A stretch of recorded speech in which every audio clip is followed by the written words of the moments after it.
दिनेश खोडनिया कितना बड़ा परिवार का हो, लेकिन उसके परिवार में अगर क्रिश्चियन और मराठा और बामणों की अगर छोरी आ गई और उनको दे दी तो कितने भी बड़े होकर के जाजम पे बैठ जाओ, समाज माफ नहीं करेगी और आने वाली पीढ़ियां माफ नहीं करेगी।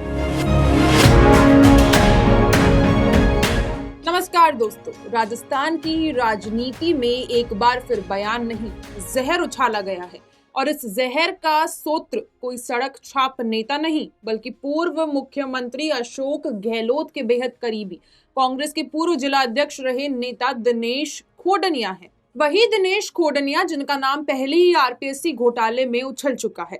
हालांकि तब खोडनिया ने आरोपों से इनकार करते हुए नजर आए हैं, लेकिन अब जो सामने आया है वो इनकार से कहीं आगे की चीज दिखाई देती है। दोस्तों, अब सामने आया है एक वीडियो जिसमें सत्ता के बेहद करीब रहा एक कांग्रेसी नेता खुले मंच से सामाजिक चिंता के नाम पर जातिवाद जहर उगलता दिख रहा है।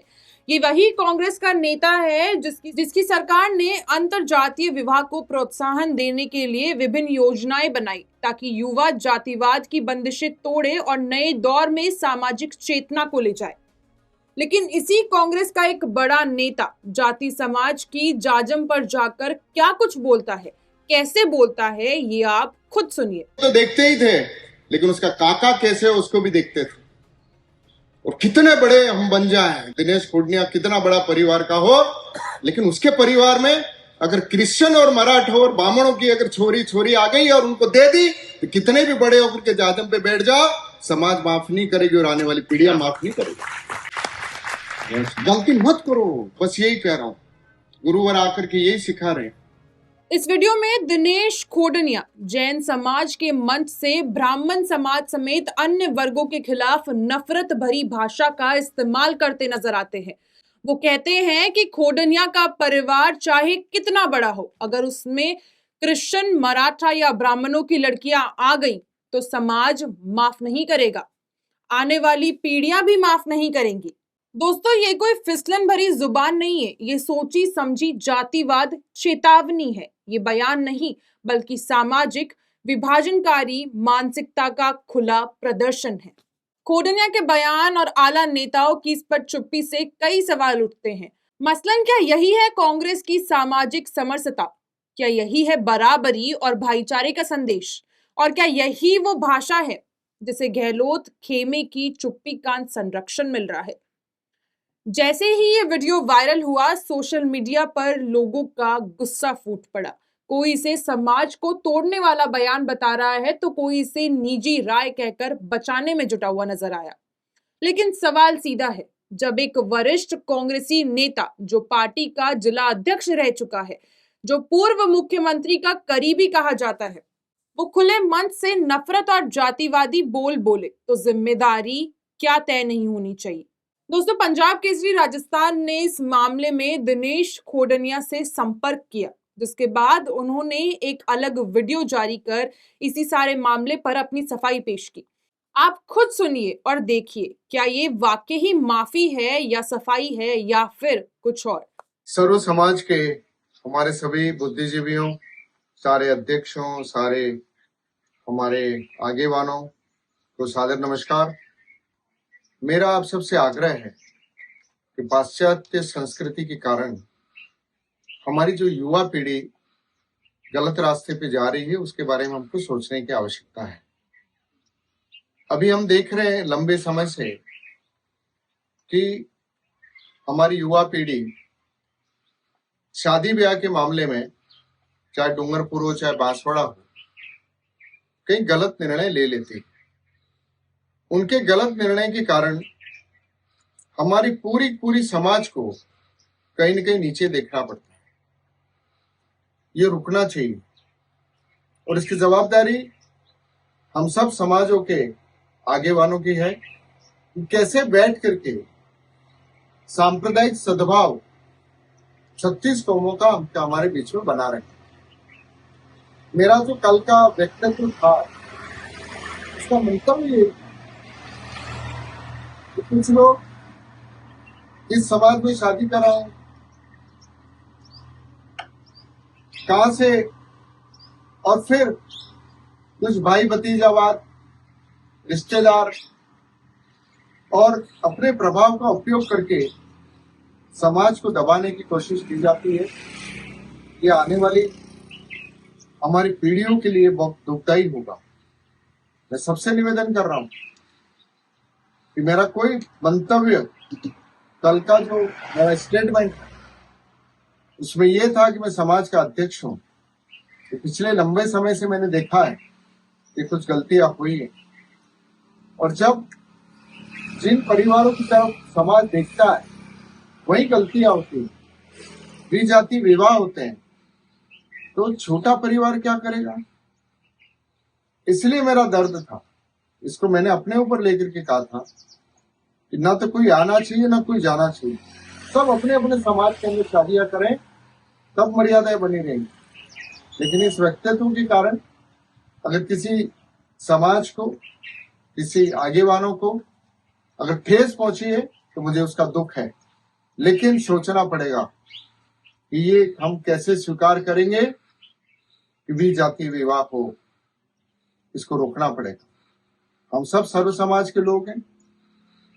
जब एक परिवार के अंदर बेटी को पढ़ा लिखा करके हम बढ़िया तैयार करें, बेटे को तैयार करें, और वो गलत निर्णय ले ले, तो परिवार तो बर्बाद होता ही होता है, समाज को भी कहीं न कहीं नीचा देखना पड़ता है। आज हम सब मिलकर के इसके ऊपर हमको निर्णय करना पड़ेगा।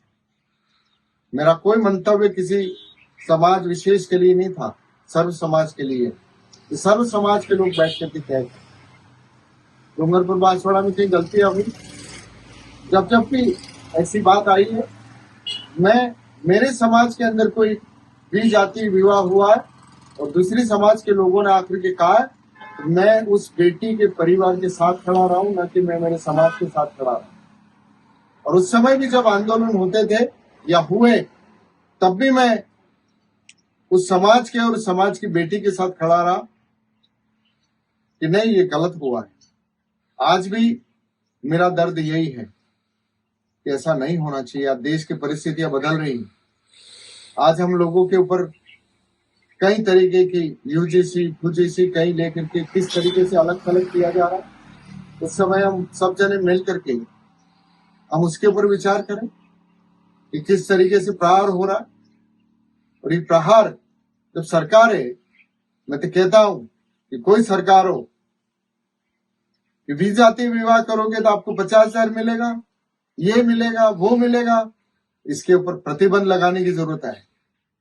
सरकारों से लड़ने की जरूरत है कि विजातीय विवाह करने का फैसला सरकार का नहीं है। ये हमारी भगवान श्री राम और भगवान श्री महावीर की इस देश में आप ये पैसे का लालच दे करके जो शादियां कराने के लिए जो सरकारें कर रही है, उसको रोकने की जरूरत है। कोई पार्टी की सरकार हो, हम सबको मिलकर के लड़ना पड़ेगा कि हमारी सामाजिक जो मर्यादा है उसको तोड़ने का काम मत करो। गरीब का बच्चा होगा, गरीब में शादी होगी, लेकिन पैसे के लालच में आप ये कह रहे हो कि विजातीय विवाह करो, आपको नौकरी मिलेगी, आपको पैसा मिलेगा, ये बर्दाश्त करने के बाहर है। और ये सब मैंने इसलिए कहा है कल भी कि मेरा दर्द इसलिए कि हर तीसरे चौथे दिन एक घटना आ जाती है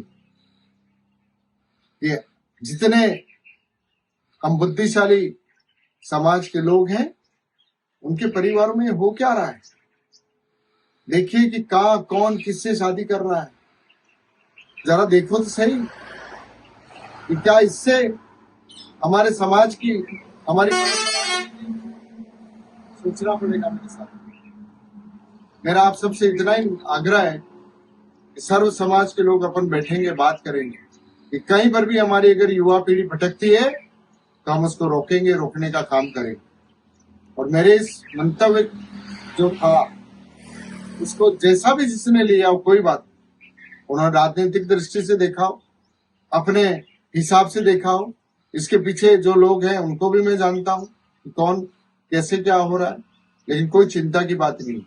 मैं हमेशा सर्व समाज की बात करता आया। जब भी मौका मिला, विप्र फाउंडेशन बनाने की बात हो, सरदार पटेल बोर्ड बनाने की बात हो, जैन समाज का बोर्ड बनाने की बात हो, SC/ST आयोग के बोर्ड को बनाने की बात हो, हमेशा सर्व समाज के साथ रहा। लेकिन समाज की मर्यादाएं बनी रहनी चाहिए मेरे साथियों। हमारे बच्चे गलत जगह पर नहीं जाने चाहिए। हमें आज सोचना पड़ेगा कि सर्व समाज 36 कौम वागड़ के अंदर अगर एक भी बच्चा और बच्ची गलती करे तो हम एक जाजम के ऊपर बैठ करके फैसला करें कि हमें स्वीकार नहीं होगा, किसी कीमत पर भी जाति विवाद स्वीकार नहीं होगा, नहीं होगा और नहीं होगा। उसके लिए जो करना पड़े, चाहे कितनी सरकारों से लड़ना पड़े, मैं आपके साथ हूं। और सामाजिक और परिवार को जो दर्द देने वाली जो बातें हैं उसको रोकना पड़ेगा। और हमारे महानुभावों को मेरे इस कल के व्यक्तित्व के कारण कि जिसके पीछे मेरी इतनी भावना थी, विजाति विवाह नहीं होना चाहिए, परिवार को खत्म करने वाला, समाज को नीचा दिखाने वाला कोई कृत्य हमारी युवा पीढ़ी नहीं करे, यही मेरा मंतव्य था। लेकिन इसके कारण भी अगर किसी को ठेस पहुंची है तो मुझे उसका दुख है। लेकिन बैठ करके बात करेंगे कि विजातीय विवाह वागड़ में नहीं होगा, नहीं होगा और नहीं होगा। इसके ऊपर हमको निर्णय लेना पड़ेगा। बोलो भारत माता की जय। लेकिन अब सबसे बड़ा सवाल यही है, क्या कांग्रेस इस बयान से खुद को अलग करेगी? क्या पार्टी नोटिस जारी कर बताएगी कि जातिवादी सोच उसकी नीति नहीं है, या फिर हमेशा की तरह चुप्पी, समझौता और राजनीतिक संरक्षण ही देखने को मिलेगा? दोस्तों, जब नेता समाज को जोड़ने की बजाय तोड़ने लगे, जब जाति के नाम पर नफरत बोली जाए, तो ये सिर्फ बयान नहीं, ये लोकतंत्र के लिए खतरा बन जाता है। नजरें अब कांग्रेस के स्टैंड पर है। कार्रवाई होगी या फिर चुप्पी ही जवाब बनेगी? ये गोविंद सिंह डोटासरा, सुखजिंदर सिंह रंधावा के लिए भी इम्तिहान है। वे कह सकते हैं कि खोडनिया का ये बयान पार्टी के फोरम मंच पर नहीं था, लेकिन मुद्दा मंच का नहीं है, मानसिकता का है, जिसे खत्म करने की लड़ाई आजादी के बाद से ही लड़ी जा रही है। जातिवाद का जहर अलग अलग रूपों में आज भी ना सिर्फ कायम है बल्कि फल फूल रहा है। खोडनिया का बयान इसकी तस्दीक करता है।